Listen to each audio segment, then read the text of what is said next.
नमस्कार दोस्तों, आज की इस वीडियो में हम बात करने वाले हैं दर्द के बारे में यानी कि पेन के बारे में। दोस्तों, दर्द होना क्या होता है? तो दर्द एक परेशान करने वाली स्थिति है जो कि हर व्यक्ति कई बार अनुभव करता ही है। दर्द जो है वो दिमाग और शरीर से संबंधित एक बुरा अनुभव होता है जिसमें कि शरीर के टिश्यूज़ यानी कि ऊतकों को नुकसान होता है। हालांकि दर्द की सटीक परिभाषा अभी तक नहीं बन पाई है। चिकित्सकीय संदर्भ में दर्द को किसी अंदरूनी समस्या का संकेत माना जाता है। ज़्यादातर लोग डॉक्टर के पास दर्द होने के कारण ही जाते हैं और ये कई समस्याओं का मुख्य लक्षण होता है। दर्द के कारण व्यक्ति के सामान्य काम पर भी बुरा असर पड़ता है और वह कहीं ध्यान नहीं लगा पाता है। तो दोस्तों, दर्द जो है वो आपके तंत्रिका तंत्र का एक सिग्नल है जो कि शरीर के प्रभावित हिस्से में किसी प्रकार की खराबी का संकेत देता है। और दर्द परेशान कर देने वाली एक भावना होती है जो कि आमतौर पर चुभन, जलन, झुनझुनी या फिर पीड़ा के रूप में महसूस होता है। दोस्तों, बात की जाए कि दर्द जो है वो कितने प्रकार का होता है, तो दोस्तों दर्द जो है वो मुख्य रूप से दो प्रकार का होता है। पहला होता है एक्यूट दर्द और दूसरा होता है इसका प्रकार क्रॉनिक दर्द। दोस्तों, बात की जाए एक्यूट दर्द या एक्यूट पेन की, तो दोस्तों इसे गंभीर दर्द भी कहा जाता है और यह अचानक से होता है और कम समय तक रहता है। जैसे ही आपका शरीर ठीक होता है तो यह दर्द भी ठीक हो जाता है। एक्यूट पेन आमतौर पर हड्डी टूटने, दांत में चोट लगने, किडनी स्टोन होने जैसी स्थितियों या फिर ऑपरेशन वगैरह करवाने के बाद महसूस होता है। और दोस्तों, बात की जाए क्रॉनिक दर्द की, तो इसे दीर्घकालिक दर्द भी कहा जाता है और यह आमतौर पर 3 महीने या फिर उससे भी ज़्यादा समय तक रहने वाला दर्द होता है। यह दर्द आमतौर पर वृद्ध लोगों को होता है और कुछ लोगों में क्रॉनिक पेन स्वास्थ्य संबंधी किसी स्थिति जैसे कि गठिया के कारण भी हो सकता है और यह सर्जरी या फिर चोट वगैरह लगने पर एक्यूट पेन होने के बाद भी होने लगता है। कुछ हेल्थ संबंधी समस्याओं का इलाज करने के बाद भी क्रॉनिक दर्द होने लगता है, जैसे कि शिंगल्स के बाद पोस्ट हर्पेटिक न्यूरालजिया का होना। और अब हम दोस्तों जानेंगे कि दर्द जो है इसके लक्षण क्या होते हैं, इसके क्या सिम्टम्स होते हैं। तो दोस्तों, दर्द जो है वो शारीरिक और मानसिक रूप से परेशान कर देने वाली एक सनसनी होती है। शरीर में महसूस होने वाली सनसनी आमतौर पर तीव्र चुभन या फिर जलन जैसी होती है और लगातार या फिर कभी कभी महसूस होने वाली हो सकती है। मानसिक रूप से महसूस होने वाले दर्द में भय, तनाव, चिंता और यहाँ तक कि डिप्रेशन वगैरह भी शामिल होता है। तो दोस्तों, दर्द के साथ आमतौर पर आपको कुछ लक्षण महसूस हो सकते हैं, जैसे कि मुंह बनाना, देखभाल करने में बाधा होना, चिल्लाना, इधर उधर भटकना, भोजन ना खाना, नींद से जुड़ी समस्याएं होना जैसे कि नींद ना आना, पीड़ा से कराना, सामाजिक अलगाव होना यानी कि बातचीत में कम हिस्सा लेना या फिर अकेले रहना। और दोस्तों, बात की जाए कि आपको डॉक्टर को कब दिखाना चाहिए, तो कुछ ऐसी स्थितियाँ हैं जिनमें कि जल्द से जल्द आपको डॉक्टर को दिखा लेना चाहिए। जैसे कि यदि अंदरूनी दर्द गंभीर और तीव्र हो तो जल्द से जल्द डॉक्टर को दिखा लेना चाहिए, क्योंकि इस तरह के दर्द मुख्य रूप से किसी गंभीर स्थिति का संकेत देते हैं, जैसे कि अपेंडिक्स का फट जाना। यदि दर्द आपके सामान्य जीवन में परेशानी पैदा कर रहा है और इससे आपको ठीक से काम करने या सोने वगैरह में दिक्कत हो रही है, यदि आपको किसी चोट या फिर दुर्घटना के कारण दर्द हो रहा है, खासकर जब खून बहने या फिर इन्फेक्शन होने का खतरा हो या फिर सिर में चोट लगी हो, या फिर यदि सीने में दर्द महसूस हो रहा है क्योंकि यह हार्ट अटैक का भी संकेत हो सकता है, तो ऐसी स्थितियों में आपको डॉक्टर को जल्द से जल्द दिखा लेना चाहिए। और अब हम दोस्तों जानेंगे कि ये जो दर्द है ये क्यों होता है, इसके होने के पीछे क्या कारण है। तो दोस्तों, जब त्वचा के टिश्यूज़ यानी कि ऊतक में क्षति होने पर उससे संबंधित नस मेरुदंड से होते हुए दिमाग तक इस क्षति की जानकारी भेजती है तो दर्द जो है वो महसूस होता है। दोस्तों, एक्यूट पेन के कुछ कारणों की बात की जाए कि ये क्यों होता है, तो उसमें है जैसे कि मोच आना, मांसपेशियों में खिंचाव होना, हड्डी टूटना यानी कि फ्रैक्चर, इन्फेक्शन, अपेंडिक्स, पित्त की पथरी, जलना, ऑपरेशन यानी कि छोटी या कोई बड़ी सर्जरी होना, दांतों की समस्याओं का इलाज करवाना या फिर बच्चे को जन्म देना। और दोस्तों, बात की जाए क्रोनिक पेन होने के कारणों की, तो उसमें होते हैं जैसे कि नसें क्षतिग्रस्त होना, ऑस्टियोआर्थराइटिस होना, चोट वगैरह ठीक होने के बाद लगातार दर्द होना, साथ ही साथ साइकोलॉजिकल कारक, गठिया, कैंसर या फिर फाइब्रोमाइल्जिया। और दोस्तों, बात की जाए कि दर्द होने का खतरा कब बढ़ता है, तो दोस्तों कुछ ऐसी स्थितियां हैं जो कि दर्द होने के जो खतरे हैं उसको बढ़ा देती है, जैसे कि अधिक उम्र, किसी प्रकार की चोट लगना, व्यायाम न करना या फिर बहुत ही कम करना, और ऐसा करने से पेट और पीठ की मांसपेशियां कमज़ोर होने लग जाती है जो कि दर्द का कारण बनती है। कैंसर या फिर गठिया जैसे कुछ प्रकार की बीमारियां जो कि दर्द का कारण बन सकती है। धूम्रपान करने से रीढ़ की हड्डी के निचले हिस्से में रक्त का बहाव कम हो जाता है और ऐसी स्थिति में रीढ़ की हड्डी की डिस्क को पर्याप्त मात्रा में पोषक तत्व नहीं मिल पाते हैं। धूम्रपान करने से शरीर के ठीक होने की प्रक्रिया भी धीमी हो जाती है। साथ ही साथ डिप्रेशन और चिंता जैसी कुछ साइकोलॉजिकल स्थितियां भी है जो कि दर्द का कारण बन सकती है। और यदि शरीर का वजन सामान्य से अधिक हो गया है तो उससे पीठ पर तनाव और दबाव बढ़ जाता है और सर्जरी वगैरह करवाने के दौरान और बाद में भी आपको जो दर्द है वो हो सकता है। और अब हम दोस्तों जानेंगे कि दर्द की रोकथाम कैसे की जा सकती है। तो दोस्तों आमतौर पर गंभीर यानी कि एक्यूट दर्द के कारणों की रोकथाम नहीं की जा सकती है। क्रॉनिक पेन की रोकथाम करने के लिए कुछ उपाय किए जा सकते हैं, जैसे कि दर्द को अत्यधिक गंभीर होने का इंतज़ार न करें, उससे पहले ही डॉक्टर से इस बारे में बात कर लें। दर्द को शुरुआती चरणों में नियंत्रित करना आमतौर पर आसान होता है और यदि दर्द गंभीर हो जाए तो उसको कम करने में डॉक्टर को मुश्किल हो सकती है। शरीर का सही संतुलन बनाए रखें, ऐसा करने से आपका शारीरिक तनाव कम हो जाता है। रात के समय में रोज़ाना कम से कम 7 से 8 घंटे की जो है नींद लेनी चाहिए।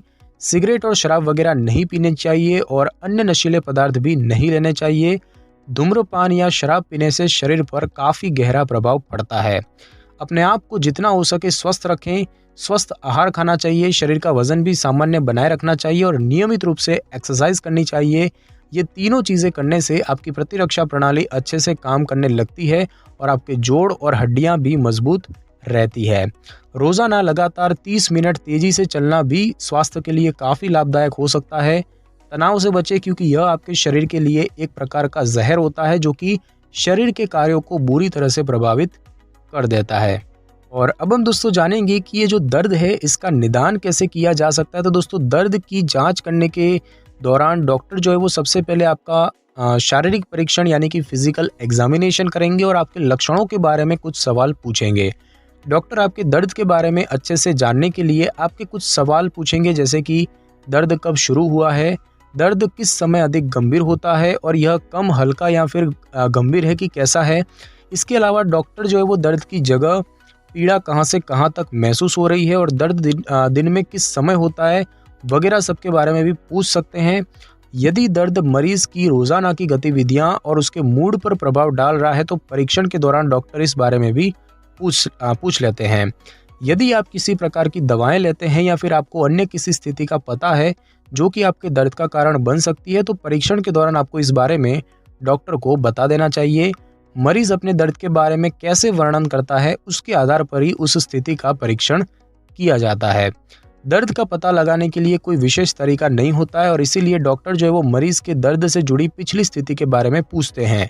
और कुछ ऐसे उपाय हैं जिनकी मदद से डॉक्टर दर्द और उसकी गंभीरता का पता लगा सकते हैं, जिसमें सबसे पहला है न्यूमेरिकल रेटिंग स्केल। दोस्तों इस टेस्ट में दर्द को 0 से 10 तक संख्या के पैमाने पर मापा जाता है, जिसमें कि 0 का मतलब होता है बिल्कुल दर्द नहीं है और 10 का मतलब होता है कि अत्यधिक गंभीर है।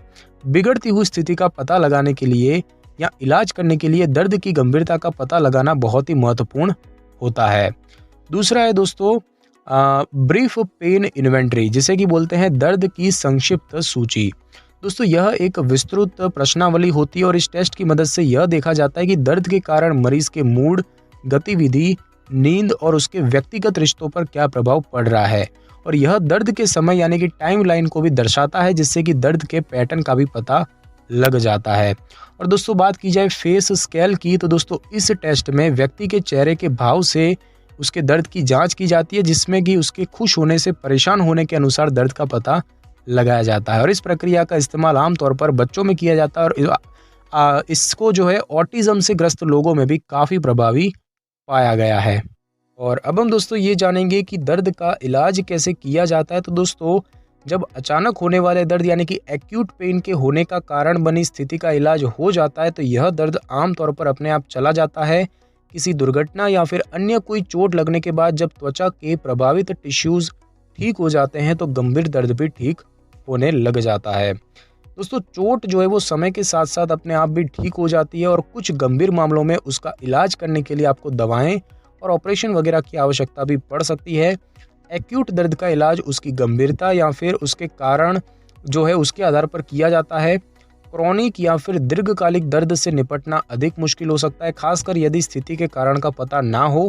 कभी कभी क्रोनिक पेन किसी चोट के शुरुआती समय में होता है, हालांकि ऐसा हमेशा नहीं होता है। क्रोनिक दर्द का कारण बनने वाली अंदरूनी स्थिति का इलाज करना ही क्रोनिक पेन का इलाज करने का सबसे आसान तरीका होता है। दोस्तों बात की जाए दवाओं की, तो उसमें बात करते हैं नॉन स्टेरॉयडल एंटी इन्फ्लेमेटरी दवाओं की। तो दर्द का इलाज करने के लिए नॉन स्टेरॉयडल एंटी इन्फ्लेमेटरी दवाओं का उपयोग किया जा सकता है, जैसे कि पैरासीटामोल, आइबुप्रोफेन और नेप्रोक्सेन दवाएं।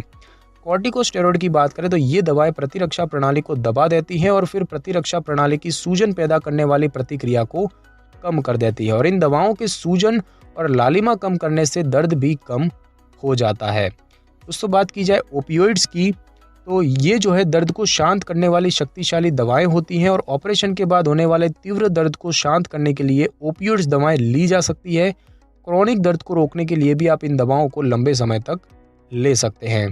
दोस्तों बात की जाए एंटी डिप्रेशेंट की, तो ये दवाएं डिप्रेशन का इलाज करने के लिए बनाई जाती है, लेकिन ये माइग्रेन या फिर नस क्षतिग्रस्त होना वगैरह से होने वाले क्रोनिक पेन को भी ठीक कर देती है। दोस्तों दवाओं के अलावा भी कुछ और उपाय भी होते हैं जिनसे कि दर्द को कम किया जा सकता है, जैसे कि हल्की एक्सरसाइज करें। यदि मांसपेशियों, हड्डियों या फिर टेंडन में अकड़न या फिर खिंचाव वगैरह आने पर दर्द हुआ है, तो चलने या फिर तैराकी करने जैसी रोजाना की सामान्य गतिविधियां करके दर्द को कम किया जा सकता है। और यदि एक्सरसाइज करने के दौरान दर्द हो रहा है तो आपका संकोच करना स्वाभाविक है। इसके अलावा आपको यह भी चिंता रहती है कि कहीं एक्सरसाइज करने पर स्थिति और गंभीर ना हो जाए, लेकिन यदि आप अपनी गतिविधियों को धीरे धीरे बढ़ाते हैं तो आपके शरीर में अन्य किसी प्रकार की क्षति होने का खतरा कम हो जाता है। साथ ही साथ सही समय पर सोने की बात करें तो रोजाना एक ही समय पर सोने की आदत डालें और सुबह एक ही समय पर उठने की आदत डालें। दिन के समय में कभी भी सोना नहीं चाहिए। उसके बाद दोस्तों बात करें ठीक तरीके से सांस लेने की, तो जिस समय आपको दर्द हो रहा है उस समय अपनी सांसों पर ध्यान देना भी काफ़ी लाभदायक हो सकता है। दर्द के दौरान धीरे धीरे और गहरी सांस लेनी चाहिए, और ऐसा करने से आप अपनी स्थिति को नियंत्रित कर पाएंगे और आपका दर्द भी नहीं बढ़ेगा। इसके अलावा ठीक तरीके से सांस लेने से मांसपेशियों में तनाव नहीं आता और आप जो है रिलैक्स यानी कि शांत महसूस करते हैं।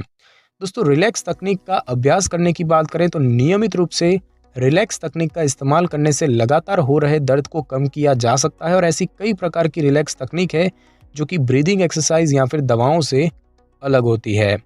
साथ ही साथ अपना ध्यान भटकाएं, अपने ध्यान को किसी अन्य चीज़ पर लगाएं। ऐसा करने से आपका दिमाग पूरा फोकस दर्द पर नहीं लगा पाता, और कोई ऐसी गतिविधि करते रहें जिससे कि आपका मनोरंजन होता रहे या फिर आपका दिमाग उत्तेजित रहे। यदि आप दर्द के कारण चल भी नहीं पा रहे हैं तो फोटोग्राफी, सिलाई या फिर बुनाई जैसी कुछ हॉबीज़ की मदद से आप अपना ध्यान जो है वो दर्द से भटका सकते हैं। साथ ही साथ दोस्तों परिवार और दोस्तों के साथ में रहें। अपने परिवार और दोस्तों के संपर्क में रहना आपके हेल्थ के लिए लाभदायक हो सकता है, और इससे आपको अच्छा महसूस होता है। थोड़े थोड़े समय के लिए अपने दोस्तों के पास जाते रहें। यदि आप अपने दोस्तों के पास जाने में असमर्थ हैं तो अपने दोस्तों के साथ फ़ोन पर बात करें या फिर अपने दोस्तों को अपने घर पर आमंत्रित करें। दर्द के अलावा किसी अन्य चीज़ के बारे में बात करने की कोशिश करें। चाहे लोग दर्द के बारे में ही बात करना चाहते हो, फिर भी आप दर्द के अलावा किसी अन्य चीज़ों पर बात करने की कोशिश करें। और अब हम दोस्तों जानेंगे कि दर्द जो है इससे क्या क्या समस्याएं हो सकती हैं। तो दोस्तों दर्द से मरीज के जीवन पर काफ़ी प्रभाव पड़ सकते हैं। दीर्घकालिक दर्द के कारण मरीज का शरीर ठीक से काम नहीं कर पाता और वे दूसरे लोगों पर निर्भर हो जाते हैं। दर्द के कारण मरीज जो है वो ठीक से सो नहीं पाते हैं और परेशान और थका हुआ सा महसूस करते हैं। मरीज को भूख लगना भी कम हो जाती है, जिसके परिणाम स्वरूप उन्हें कुपोषण भी हो जाता है। दर्द होने के कुछ मामलों में व्यक्ति अन्य लोगों से बात नहीं कर पाता और ना ही घर से बाहर जा पाता है, और इसके परिणाम स्वरूप वे सबसे अलग सा महसूस करने लग जाता है और डिप्रेशन में चले जाते हैं। और साथ ही साथ दर्द के कारण मरीज एक्टिव नहीं रह पाता है। शारीरिक जो गतिविधियां हैं वो कम होने पर मांसपेशियों का लचीलापन और मजबूती कम होने लग जाती है, और इससे शारीरिक गतिविधियां करना और भी अधिक मुश्किल हो जाता है और गिरने का खतरा भी बढ़ जाता है। तो दोस्तों आज की इस वीडियो में बस इतना ही। अगर आपको मेरी ये वीडियो और जानकारी अच्छी लगी हो तो वीडियो को लाइक और शेयर कर दीजिए और कमेंट करना बिल्कुल भी ना भूलें। और अगर आप हमारी चैनल पर नए हैं तो चैनल को कर लें सब्सक्राइब और बेल आइकन के बटन को ज़रूर क्लिक कर लें, ताकि मेरी नई वीडियो की नोटिफिकेशन सबसे पहले आपको मिल सके। Thanks for your time.